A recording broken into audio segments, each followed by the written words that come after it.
Before the creation of time, when there was no earth, no sky, only the eternal throne and the undeniable light of the Most High, 7 angels rose, forged in glory, shaped with sacred purpose, generals of light, watchers of destiny, healers of the soul.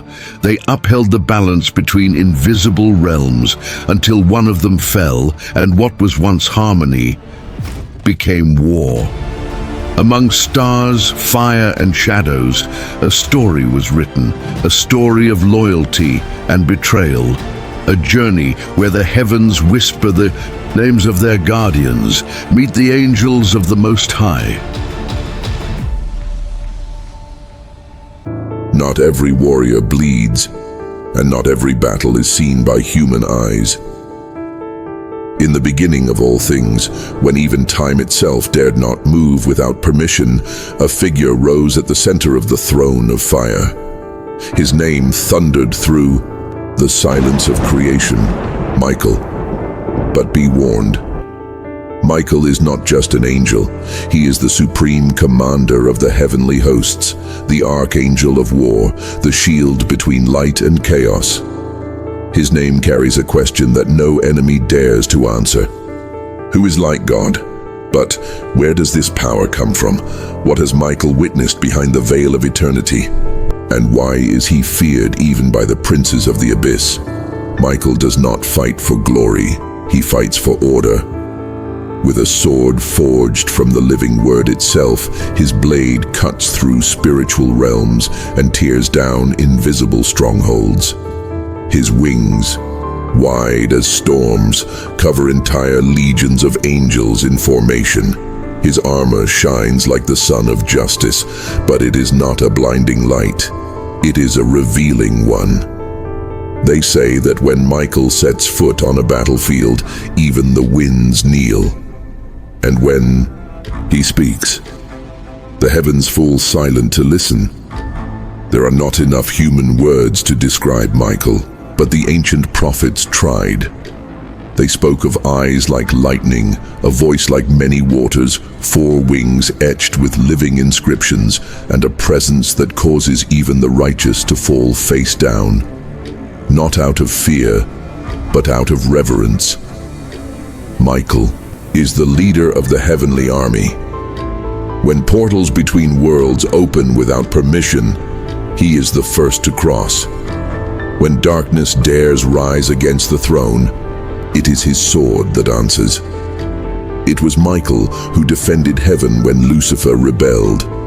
He who cast the light-bearer into the eternal abyss, and to this day, he guards the unseen borders between what God has created and what was never meant to exist. In the Bible, Michael appears in the book of Daniel, fighting for nations. In Jude, he confronts Satan himself over the body of Moses. And in Revelation, he leads the final war against the dragon. But what about the stories that never reached mankind? Ancient scrolls, hidden in forgotten caves, speak of Michael facing 7 demonic entities to save an entire city, alone. Others, even older, whisper that he once took the form of a man and walked among us as a wandering warrior, seeking only justice. But not all power comes without pain. Michael sees the future like one holding a bleeding map in his hands. He knows who will fall. He knows when the war will come. And yet, he remains standing, eyes fixed on what must be done. His greatest burden is not the battle, it is obedience, knowing the cost. But Michael is not alone. As he lifts his sword, another angel walks beside him, not with weapons, but with healing in his hands. His name is Raphael, and where there are wounds, his shadow is the first sign of hope. Not every war is won with swords. Some battles are won with compassion. Among the ranks of heavenly warriors, there is an angel who does not come to wound, but to restore. His name is Raphael, which means God heals. He doesn't shout commands. He whispers prayers. And while Michael leads the army, it is Raphael who gathers the wounded, heals the broken, and brings back those hanging by a thread of despair. Raphael doesn't just heal the body, he heals the unseen. Troubled hearts, fragmented souls, wounds that don't bleed, but scream. He walks where despair has made its home.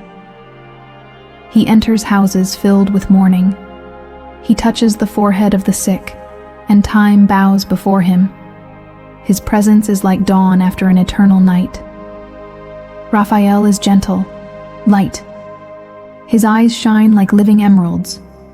His wings are translucent, like veils of breeze, and where he steps, flowers that never existed bloom for seconds, only to fade like mist. His robe changes color depending on his mission. Pearl white for healing, deep green for journeys, sky blue for revelations. They say his voice soothes, even animals, and that no creature fears Raphael, not even demons, who only weep in his presence. Raphael is the angel of healing, journeys, and divine answers. He is the silent guide of the lost, the comforter of the righteous, and the protector of those who pray with sincerity. It was he who descended to earth to heal Tobias's blindness, guiding him through deserts and dangers. He was the one who sealed contaminated waters, and many believe he appeared beside the sick during humanity's darkest times, as a stranger who comes and goes, leaving only the miracle behind as proof. Raphael doesn't carry a sword. He carries a bowl of eternal balm. Each drop heals a wound of the human soul. But be warned, he also sees what is hidden. Nothing is a lie before Raphael. When he touches someone, he sees the soul as an open map. Secrets, traumas, desires, all are there. And yet he does not judge. He heals. But there is pain in his mission too. For Raphael feels the pain he cures. Every wound he heals, he first carries. Every tear he wipes, he has already felt himself. If Michael bleeds in battle, Raphael bleeds in silence out of love. And if there is healing, it is because something was once wounded. When the heavens wish to speak, they do not write. They send Gabriel. He does not come to fight, nor to heal. Gabriel comes to reveal, to announce destinies, to change the course of history with a single phrase. Among the 7 great ones, he is the herald, the messenger who crosses dimensions in a breath, the voice of eternity. Gabriel does not need to shout. His mere presence makes time stand still. He is described as wearing garments shining like liquid stars, eyes like lightning, and a light that does not wound, but lays bare the soul. When he appears, no one remains the same. So it was with Zechariah in the temple when he announced the birth of John, and even more so with Mary of Nazareth. When the young woman heard, "Hail, favored one, the Lord is with you," meaning it was Gabriel's voice that humanity heard. Gabriel is the angel of divine communication, the interpreter of heavenly secrets. It is not emotion, it is not opinion. When Gabriel speaks, it is the word of God made manifest. His proclamations are not suggestions, they are commands dressed in destiny. He does not err, does not hesitate, does not retract.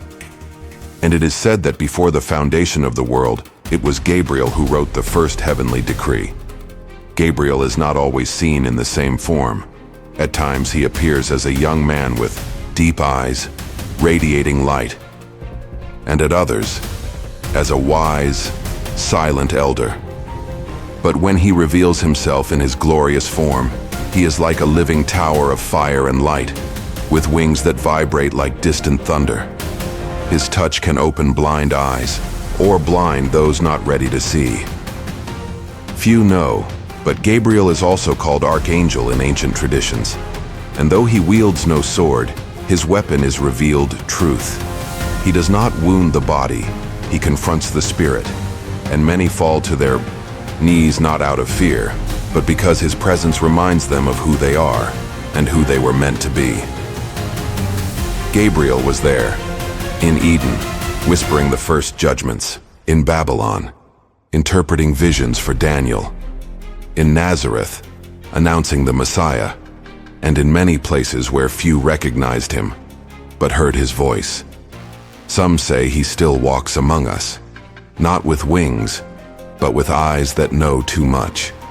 And sometimes he appears in dreams, warning, announcing, awakening. But not every message is of light. Not every mission brings hope. For in the far reaches of the kingdom, there is an angel whose story does not end in heaven. One who chose to rule, even if only over ruins. One whose name still echoes like broken thunder between the worlds. Lucifer.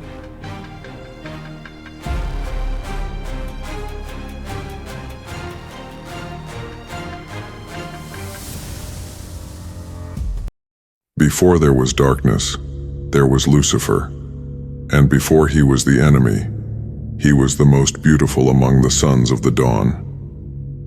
In the highest halls of heaven, when all was still harmony, there existed an angel whose light was not reflected. It was his own. His name? Lucifer, the bearer of light, the morning star, the ruler of worship. Lucifer wasn't merely beautiful. He was the artistic expression of God in angelic form. It is said his body was adorned with precious stones, and harmonious sounds flowed naturally from his being, as if every cell in him pulsed with the music of heaven. He had wings wide as constellations, eyes like conscious flames, and a voice that led choirs of myriads with a simple gesture. He walked among the sacred flames. There was no equal. His role was sublime. To coordinate celestial worship, he was the channel between creation and the Creator. The first sound, the first note, the first song came from Lucifer. With him the heavens echoed with harmony.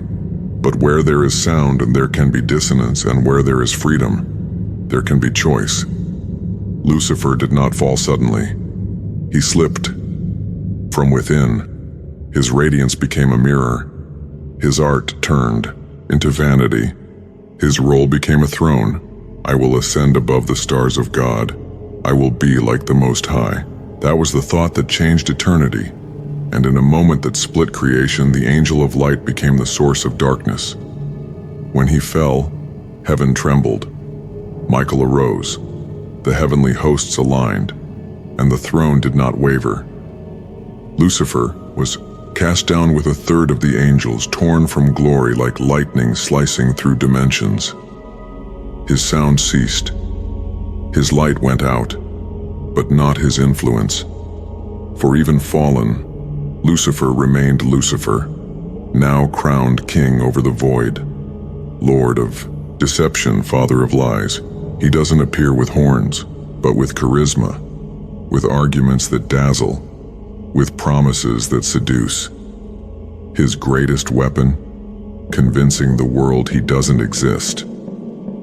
Today, he is called Satan, the devil, the tempter, the ancient dragon. But the original name still echoes, in many places disguised as light. Even corrupted, Lucifer did not lose his majestic form. He may appear as a wise man, a charming woman, a brilliant idea, but in his true form, he is a shadow of light, an angel with broken wings, with eyes full of memories of a throne he will never reclaim. He does not sleep, does not tire, does not remain silent. His goal, to destroy the image of God in mankind, the very image he once envied, and he acts. When power becomes thirst, when love turns into obsession, when truth is bent like hot metal, and faith is traded on altars of convenience. As the prophet said, "How you have fallen from heaven, O Lucifer, son of the morning! how you are cut down to the ground, you who weakened the nations.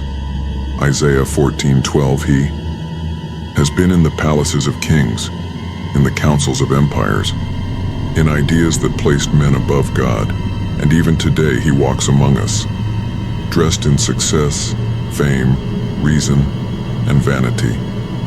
But even in darkness, there are limits, because not all silence is surrender, and not all waiting is absence. At the appointed time, when the world seems to suffocate under the weight of its own darkness, a new angel will rise, not an echo of light, but a blaze of judgment, not the sound of harps, but of thunder, with eyes that see beyond appearance and a voice that resounds like a river of fire. Uriel, the flame of justice, the bearer of incorruptible light. His time is coming, and with him, secrets will be exposed. Darkness, judged, and the truth, incandescent, like lightning tearing through the ages. When the darkness is too deep for the sword and words no longer touch the hearts of men, then it is Uriel who walks, and wherever he steps, truth ignites like fire. His name means fire of God, or light of God, and his role is as ancient as celestial wisdom itself. Uriel is not merely a messenger, he is a beacon, a silent judge, a sentinel of hidden justice. Unlike Michael, who fights, unlike Gabriel, who announces, Uriel reveals, and what he reveals transforms. Uriel carries in his hands the book of eternal mysteries. In it are written the secrets of time, the stars, human choices, and the judgments reserved for the rebellious. He sees beyond the surface. He is the angel who enlightens prophets, clarifies enigmas, opens the eyes of the wise, and confounds the arrogant. In apocryphal writings, he is the one who guides Enoch through the chambers of heaven and warns Noah of the flood before the waters touch the earth. Uriel does not manifest like the others. When he appears, shadows retreat without a fight. His eyes shine like lit furnaces, and from his robes emanates a heat that does not burn the skin, but consumes lies. His body seems made of liquid, incandescent light, and in his right hand our eternal torch that never goes out, for it was lit with the fire of the very throne. Celestial functions, guardian of the gates of fire, protects the passages between worlds and realities. Watcher of truth, watches over kingdoms and nations, illuminating lies that have lasted for generations. Awakener of prophets, breathes the flame of vision into the eyes of those chosen to see beyond the veil. Counselor of judgment. Before the end, it is Uriel who will reveal Earth's final truths. In the book of Enoch, Uriel is one of the angels who watches over the fallen watchers. He shows Enoch the places of the dead, the thrones of judgment, and the rivers of time. Some accounts say he held the flaming sword in Eden after the expulsion of Adam and Eve. In more esoteric visions, he appears as the angel who explains Ezra's dreams and reveals the end of entire eras.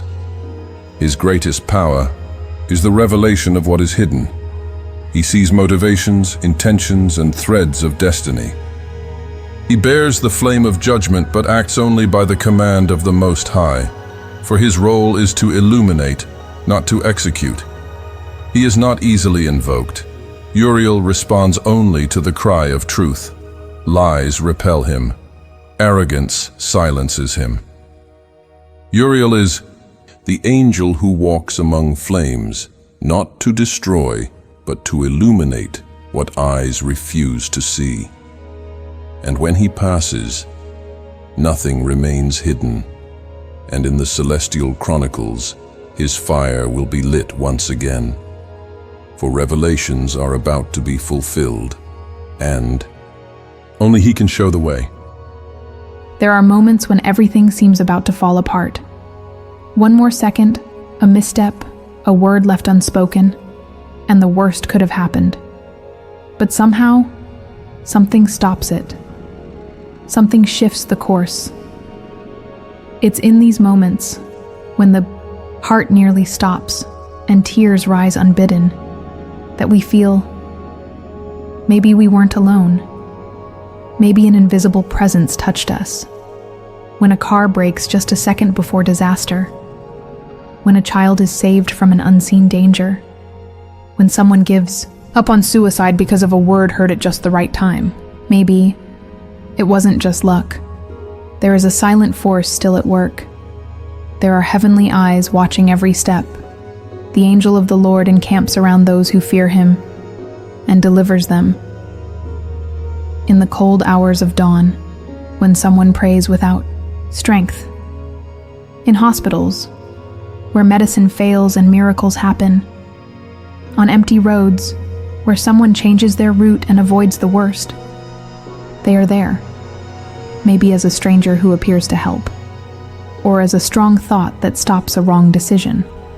They don't show up with open wings, but they are present in every rescue, in every voice that brings comfort, in every guidance that seems to come from nowhere. They still guard children, protect homes, strengthen hearts, because angels are not far away.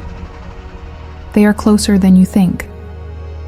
Just look back and remember how many times you were saved without knowing why. Angels exist, and they are still fulfilling their mission.